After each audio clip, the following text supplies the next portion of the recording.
Quand on se promène dans les allées à l'épicerie au niveau des légumes, parfois on tombe sur de drôles de légumes justement, puis on se demande comment les cuisiner. Pourtant, ce sont des produits locaux remplis de saveurs et souvent économiques. Aujourd'hui, dans Plein l'assiette, on vous présente des légumes oubliés et surtout comment les cuisiner.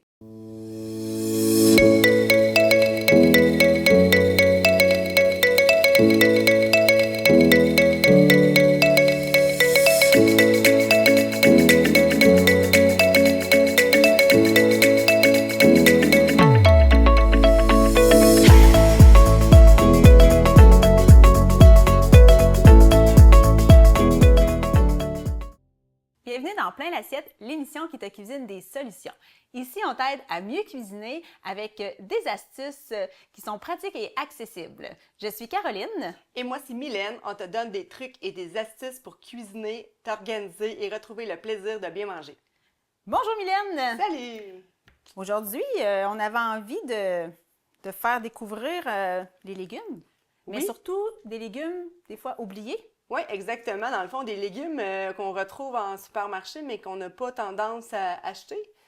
Fait que c'est un petit peu ça aujourd'hui, le tour de table qu'on veut faire, de vous montrer là, les différents légumes qu'on est capable de retrouver là, selon les saisons aussi. Là. Oui, puis ce que je vois, c'est que c'est pas nécessairement des légumes exotiques, mais peut-être plus que ce qu'on pourrait appeler au Québec des plus anciens ou, tu sais, qu'on cuisinait peut-être il y a beaucoup plus souvent, il y a peut-être 60, 70 ans, 100 ans même, là, qu'on Oui. retrouvait sur toutes les tables au Québec, puis que maintenant, on cuisine moins. C'est ce que ça me donne l'impression un peu, là. Oui, en fait, tu sais, légumes racines, des choux, on va tout démystifier ça ensemble, puis on pourrait se présenter, là, on pourrait peut-être y aller un petit tour de table ensemble des légumes qu'on voit, puis un petit peu dire à quoi ça sert. Là. Oui, exactement.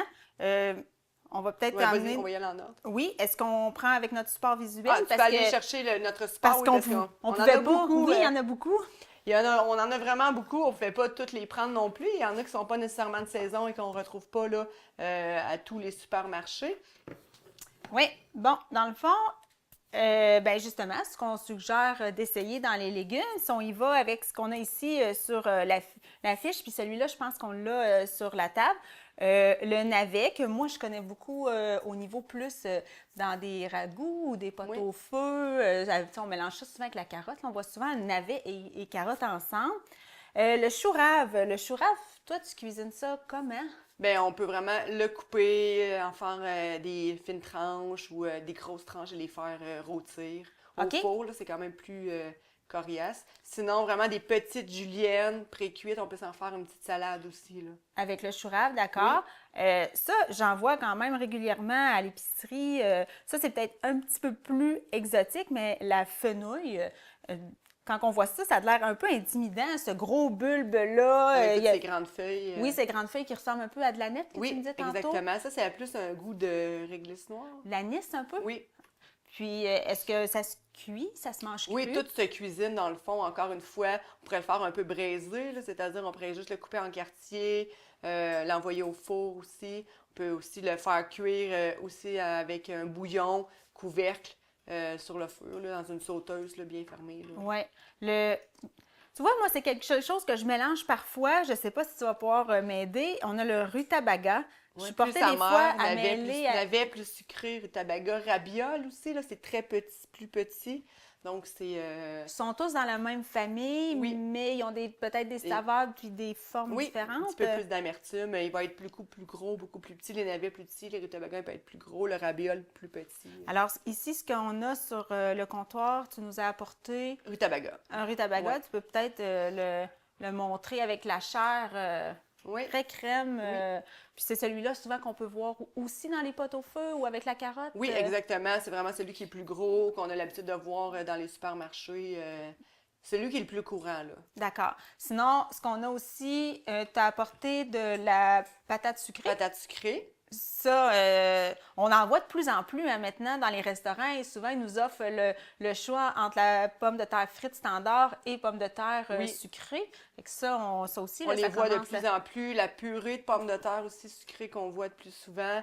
Mais les petites fameuses frites, là, dans certains pubs ou microbrasseries, on la retrouve là, en choix. Là. Oui, Puis tantôt, on vous montrera, on en a préparé pour dans le four, puis on assaisonnera les bâtonnets, là, juste pour vous montrer rapidement comment c'est simple cuisiner la patate douce.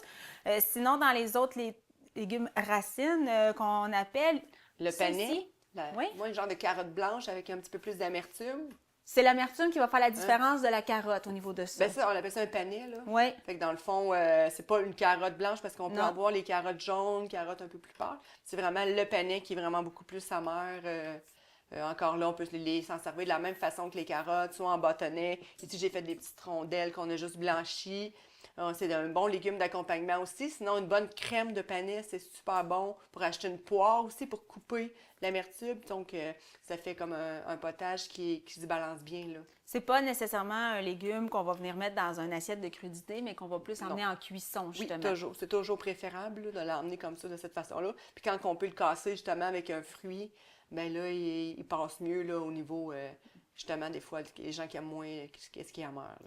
Je vois à l'autre bout, dans l'assiette, on a deux légumes verts. Qu'est-ce que tu as à nous présenter? Là, on a le bok choy, qu'on voit vraiment dans les sautés un petit peu plus asiatiques, peut-être plus côté un petit peu chinois, des choses comme ça. Juste le passer bien, le passer à l'eau, le faire revenir dans l'huile, le faire bien sauter. Il se mange très bien cru en salade, puis il va se manger cuit là, en légumes d'accompagnement. Puis toi, tu as peut-être une recette pour le chou de Savoie? Oui, bien ça, c'est vraiment un légume ancestral, là, le chou, puis c'est tellement abordable, là, c'est pas...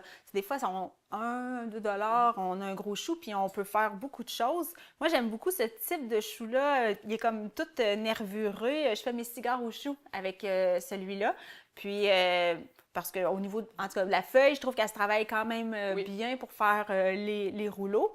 Toi, tu le cuisines comment, le chou? Ça va être vraiment, dans le fond, je le coupe très, très fin. C'est soit en salade de choux régulièrement ou soit en accompagnement, là, je le fais revenir, là. Mais toujours de façon très, très petite. Je mange pas tant de cigares au chou, donc je le coupe très fin comme Pas ça. le gros morceau de feuille, Non. tu fais aimer mieux Vraiment fine. ciselé, fine tranche, là. Puis grillé dans la poêle. Grillé dans la poêle, revenu, dans le fond, avec le reste de mes légumes. Sinon, je vais juste le faire couper tellement fin, une petite vinaigrette crémeuse, 24 heures, puis après ça, il se mange très bien, là. Avec ça. Puis ensuite, on a la betterave qui a été râpée là, ici.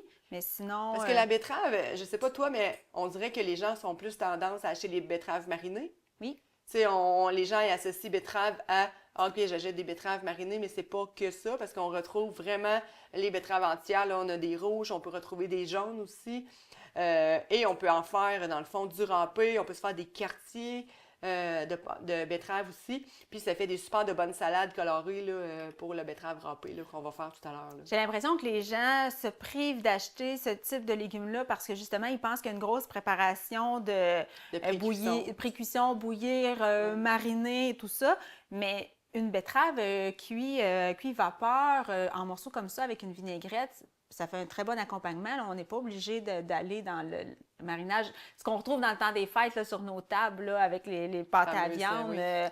On peut le préparer différemment. Mais de toute façon, la betterave râpée, tu l'as juste râpée, elle n'a aucune cuisson, là. Fait que, tu sais, des fois, ça demande, oui, c'est un petit peu plus salissant, on peut se mettre des gants, mais on le fait juste l'éplucher, la râper, puis elle se mange très bien crue. Fait que ça demande pas toute la préparation qu'on se dit des fois, ben là, je vais pas tout comme saler ma cuisine, faire bouillir, parce que souvent, c'est ça que les gens ils déplorent, parce que ça fait beaucoup de gâchis en cuisine, mais juste comme râper une betterave... ça demande juste un peu de mettre des gants si on ne veut pas se toucher. Oui, l'idéal, tantôt on le fait comme ça parce que veut pas le jus, c'est très, très pigmenté. Là. Puis justement, dans le cru, il y a plein de façons d'y préparer. Tantôt, tu as fait au niveau des bâtonnets comme la patate. Les tranches fines, autant en crudité que pour faire cuire en sauté, ça doit être préférable à ce type de légumes un peu plus durs, un peu plus minces. Oui, parce que là, on n'a pas emporté, mais tu sais, là, ce qu'on voit, c'est des radis. Ça, c'est souvent aussi des légumes qui sont oubliés, là, les radis. On n'a pas, à part quand on les met dans notre jardin puis on les mange juste pendant la période, mais des radis, on en retrouve toute l'année à l'épicerie. Alors, c'est super facile de les prendre, les manger crus, faire des fines tranches. Ça l'accompagne super bien dans les salades aussi. Fait qu'il faut penser aussi économiquement, on le répète souvent, mais c'est la clé, c'est ainsi, d'aller chercher des légumes qui sont vraiment plus abordables et de voir comment on peut les transformer là, dans notre assiette, là. Oui, plus c'est ça, d'y aller avec ce qui est en spécial. Puis, on sait que la pomme de terre, tous les légumes racines, le chou, au Québec, les producteurs sont équipés pour conserver très longtemps. Fait que dans le fond, on consomme des légumes qui ont poussé au Québec, puis tout l'hiver, au lieu de consommer des légumes importés, justement, là, parce que ça se conserve super bien, même dans nos frigos à nous, là, c'est ce type de légumes-là. Puis, tu sais, je suis la première, là, mettons, des fois, avec le temps qui court, ben, je me limite juste à poivrons, oignons à la maison. Puis, des fois, je me dis, je devrais essayer de varier les variétés de légumes. Des fois, je vais y aller plus en légumes congelés aussi, on aurait pu en parler, mais il y a tellement des bons mix de légumes congelés faits au Québec aussi. Fait que des fois, économiquement, ça aussi, il faut y penser. Fait que quand on les achète crus comme ça, ben, on voit toutes les façons là, de les cuisiner puis de les apprêter. Là.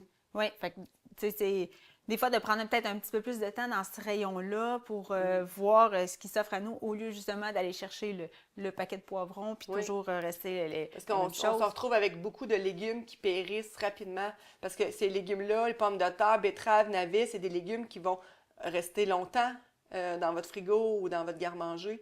Mais quand on y va avec le poivron, ben c'est un légume qu'après quelques jours, il faut le consommer. Et des fois, il faut penser aussi rentabilité du produit qu'on le garde longtemps. Là. Surtout quand on n'est pas une grosse famille. Puis justement, comme le chou, quelqu'un qui vit seul ou en couple, c'est gros là, comme légume. Là. Mais c'est un légume qui est optimal au niveau de ne pas gaspiller parce qu'il va quand même se conserver très longtemps dans le frigo. Là. Puis, on peut ajouter ça dans des soupes aussi, là, la fameuse soupe aux choux. Mais c'est une autre façon aussi, quand peut-être qu'il devient un petit peu mou de quoi de même, ben dans une soupe, on réussit à récupérer puis on jette pas parce que, comme tu le dis, là, un poivron, une fois que... Une fois qu'on l'a coupé en deux puis qu'il reste une demi, le lendemain, il faut que tu la manges. Là. Oui, c'est ça, parce que ça dépérit très, très là, rapidement. Mais tu sais, ce que j'aime vraiment sur ton affiche aussi, c'est que là, on les voit bien... les différentes façons, les légumes rôtis, là, des plaques au four, c'est tellement polyvalent. On peut mettre tout ce qui est un peu les légumes, ce qu'on appelle légumes racines, là, qui sont beaucoup plus forts. On les mélange, on les assaisonne, de l'huile, du sel. 25 à 30 minutes, là, on mélange ça et on a quelque chose de très bon là, à manger puis en accompagnement. Là. Puis c'est vraiment riche en vitamines. Fait que je trouve ça une façon rapide. T'as pas besoin de faire bouillir, t'as pas besoin de tout comme saler ta cuisinière. Tu t'envoies juste une plaque au four. On pourrait justement préparer nos bâtonnets de pommes de terre douces là, pour justement les envoyer sur la plaque, là, qu'on en a ici. On va se prendre un bol avec... Tiens, je vais te donner ça. Je vais aller chercher de l'huile. Oui, puis là, on en a coupé juste vraiment quelques-uns pour vous montrer. On les a fait en frites. On aurait pu les faire en chips aussi. Moi, j'aime ça. Des fois, je la fais quelques fois par année, la recette des chips, des nachos de patates douces. Là. Ah oui, des nachos de... Ah, dis-moi en plus. Dis-moi en plus. OK, oui. J'aime ça, puis je le fais aussi avec mes élèves. C'est vraiment patates douces, mandoline ou couteau. On fait des fines tranches et on se fait vraiment une plaque au four, le même principe que ça. On peut rajouter nos légumes, nos poivrons, nos oignons, maïs en grains. On envoie ça au four pour que la pomme de terre soit cuite. À la fin, on remet notre fromage et on remet ça au four gratiné. OK. Fait que c'est la version santé de se faire aussi, au lieu de manger des Tostitos. Ben, je l'appelle nachos de patates douces, une nouvelle façon de manger. Ah, mais oui, tu vois, c'est quelque chose que j'aurais pas pensé. C'est très apprécié, dans le fond, comme recette. Parce que justement, ça fait découvrir, c'est sucré. Après ça, tu peux te faire une petite salsa maison pour accompagner. Là. Pour accompagner avec. Puis, dans le fond, on les assaisonne avec nos assaisonnements préférés. Oui. Ça peut même être, j'ai déjà vu des fois au niveau plus barbecue. Fait que la patate douce. Paprika fumé, tu sais, ça peut être du miel aussi. Est-ce que les autres sont prêtes? Je vais aller voir justement. Puis c'est vraiment important de bien les enrober. Dans le fond, c'est ça qui va aller faire le croustillant au four. Ça peut être aussi en fryer aussi. Il y a vraiment plein de façons là, des faire. On a fait une petite quantité. On aurait pu faire aussi légumes racines. J'aurais pu mettre des carottes, des panais. C'est tous des légumes qui demandent le même type de cuisson aussi. Puis, en fait, on aurait pu les envoyer tout mêlés. Fait que ça aussi, légumes racines, même taille au four, on a autre chose.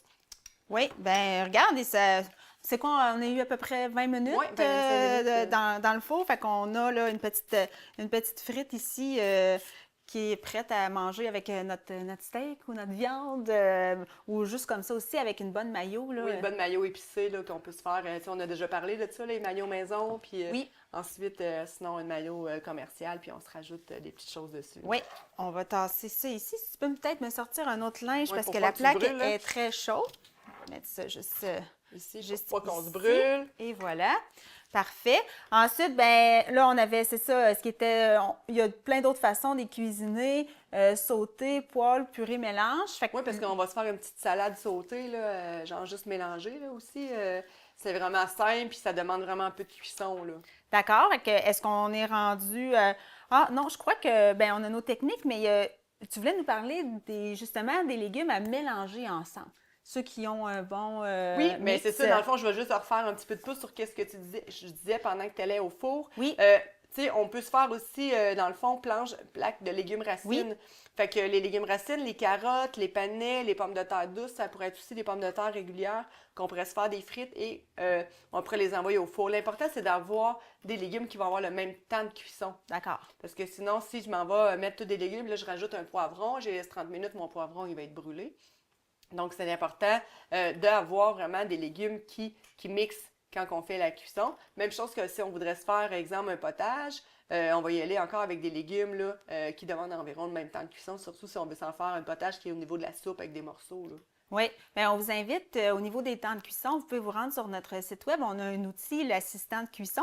Vous pouvez mettre vos aliments, puis vous voyez les temps dépendant comment vous les cuisinez. Fait que si vous avez vos 2-3 légumes, les rentrez dans notre banque de recherche. Puis il y a plein d'astuces et de temps, dépendant de ce que vous voulez faire, si c'est de la purée ou en frites comme ça. Fait qu'on vous invite à aller voir l'outil qui sert justement à ça, là. C'est la même chose au niveau, c'est ça, d'éviter le gaspillage, d'utiliser les produits aussi, puis d'essayer différentes façons aussi de les cuire. Là. On parle beaucoup du four, mais c'est ça, ça peut être aussi sur le barbecue. Là. Il y a des légumes, les patates, ça se cuit bien aussi sur le barbecue, ça peut se faire en papillote aussi. C'est des différentes façons là, de les assaisonner, là, puis de les faire cuire. Tantôt, tu l'as dit avec le panais et la poire, mais justement, les pommes se mélangent bien, Oui. tu sais, autant avec les carottes, ce type de fruits-là, on peut faire des mix aussi. Oui, Là.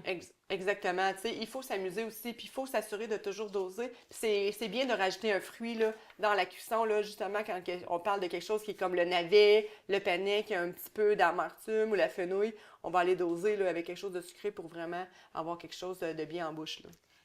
Est-ce qu'on cuisine maintenant? Oui, on cuisine maintenant peut-être le fenouil pour commencer. Le bok choy. Le bok choy, puisqu'on Oui. vient de parler du fenouil. Oui. Donc, le bok choy, ce que je vais faire, c'est que je vais te le couper, te l'apprêter.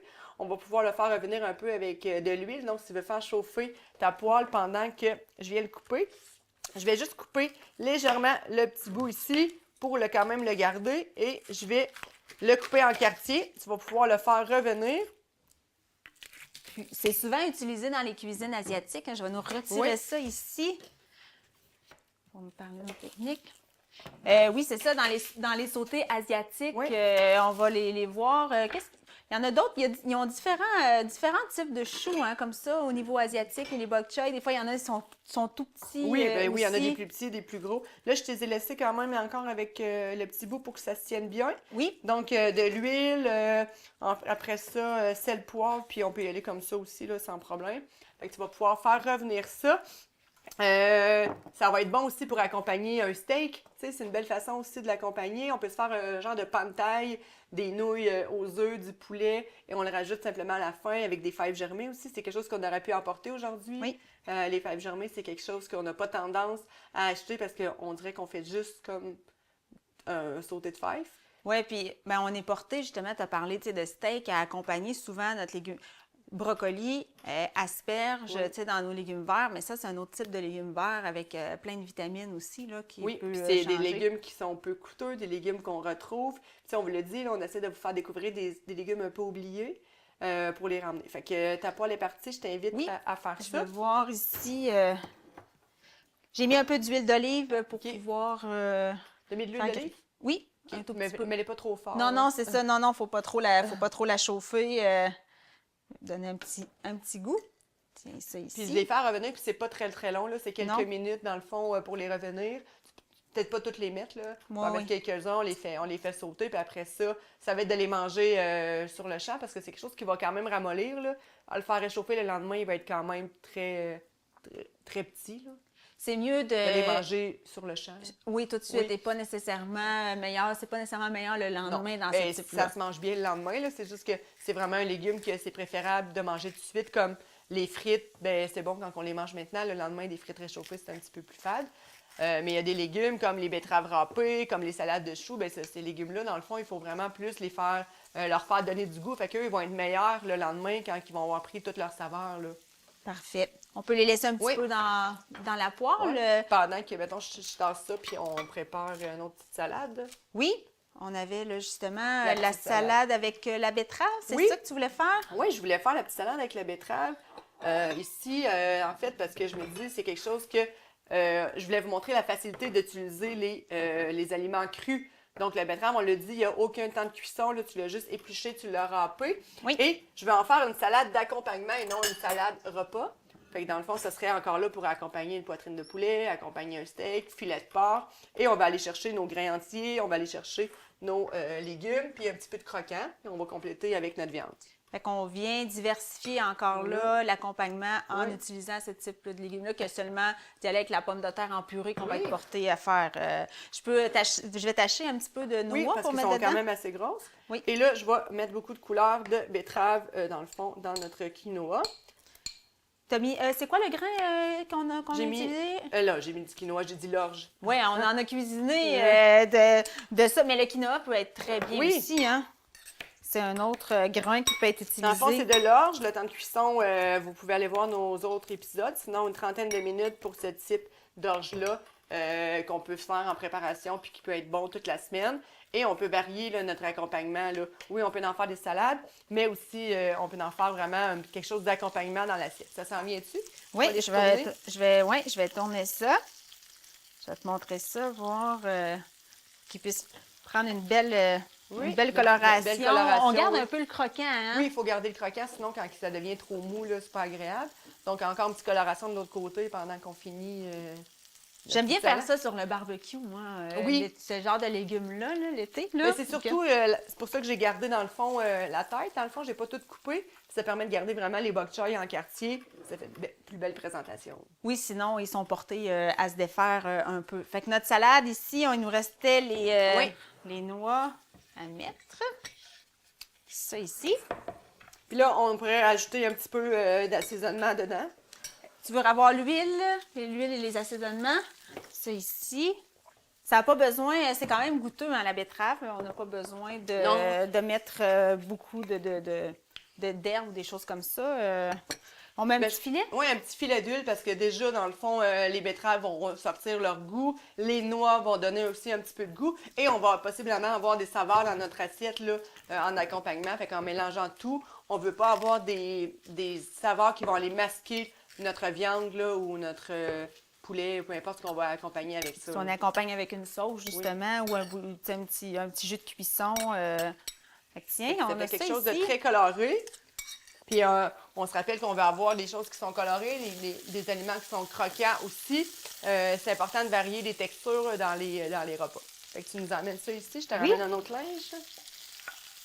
On peut même, je sais pas si on a une petite assiette pour... je pense qu'on va pouvoir les mettre. On va pouvoir les mettre en devant. Ça, même tiède, ça fait une très bonne salade. On en a parlé là, dans une autre émission pour justement varier au niveau du froid, du chaud. chaud, Fait oui. que ce type de légumes-là, allez, viens-t'en. Tiens, si tu veux montrer à l'écran ce que ça donne. C'est vraiment super bon, ça a bien resté. Tu as une idée du barbecue aussi, elle aurait fait un peu le même résultat. On aurait eu un petit peu de quadrillage. Puis ça, c'est bon quand c'est justement chaud et tiède. Le lendemain, il va être vraiment plus rapetiné. Tantôt, je parlais justement de pâte au feu. Puis des fois, c'est un peu le préjugé qu'on a avec surtout nos légumes racines et même le chou, que c'est des aliments qu'on consomme seulement l'hiver, que c'est des longues préparations, que ça cuit longtemps. Mais là, on vient de démontrer qu'on peut les utiliser de plein d'autres façons, là. Oui, puis plein de techniques de cuisson qui font qu'on sauve du temps. Pas besoin de salir toute notre cuisine là, pour pouvoir faire cuire ces légumes-là parce que c'est ça qui nous freine souvent le temps et tout ce que l'encombrement que ça fait, là, surtout au niveau des betteraves. Là. Oui, ben puis même moi, parfois quand je les cuis, on appelle ça un peu sous pression, là, avec Oui. un autocuiseur, je garde même la pleure parce que Oui, après ça, c'est plus bien. oui, ça s'épluche super bien, là. On remet encore des gants parce que justement, ça laisse quand même beaucoup de couleur, mais ça évite, c'est quand même pas évident, là, éplucher quand on tombe avec un plus petit format comme ça. Fait que c'est des astuces qui permettent de l'intégrer plus souvent dans l'alimentation parce que peut-être que je me découragerais en disant, oh non, tu sais, c'est long, puis Ben, c'est long à éplucher, oui, c'est ça. Puis, mais c'est tellement nutritif, là. Oui, parce qu'autant les jaunes qu'autant les rouges sont super bonnes. Là. Des fois, dans les restaurants, on va retrouver vraiment des betteraves jaunes en fines tranches qui ont été marinées. C'est succulent. Fait que c'est quelque chose qu'on peut rajouter là, aussi en cru. Oui, c'est ça, exact. Mais je pense que la betterave, c'est vraiment ça le truc, là. Il faut qu'elle soit très fin ou sinon on a une pré-cuisson un petit peu, là, parce que croquer comme ça... Non, c'est pas une pomme. Non, c'est pas... ça laisse des traces. On peut peut-être faire justement quelques mythes par rapport à ce type de légumes-là oubliés. C'est des légumes qui goûtent fort, les enfants aiment pas ça. Bien, je vais dire oui ou non. OK, en fait, si, mettons, on donne à des enfants des panais comme ça, les enfants vont dire « Ah oui, c'est plus amer ». Mais si on le mixe comme dans un potage ou dans une crème avec des poires, bien, les enfants vont les manger. Fait que le navet, c'est très sucré, les enfants vont aimer ça, les patates douces aussi. Fait que quand on y va avec, justement, le navet, le bok choy, bien, le peut-être y aller avec des assaisonnements un petit peu plus sucrés pour que nos enfants les consomment. Oui, souvent quand on essaie aussi de leur faire manger les fameux brocolis ou choux de Bruxelles ou des choses comme ça, des fois, c'est les assaisonnements qui viennent un petit peu tricher.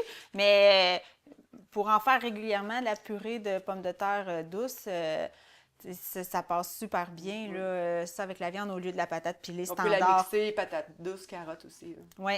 J'en ai un petit peu parlé tantôt, mais ce qui peut être un frein, c'est que c'est compliqué à éplucher ou à préparer ces aliments-là. Ben non, je pense que dans le fond, oui, on a besoin de les éplucher. C'est sûr que ça demande d'avoir des bons couteaux là, pour les légumes qui sont beaucoup plus gros. Sinon, mettre des gants pour les betteraves. Puis on peut toutes les préparer là, tout ensemble. On gagne du temps, puis on s'installe juste une fois dans la semaine pour couper les légumes.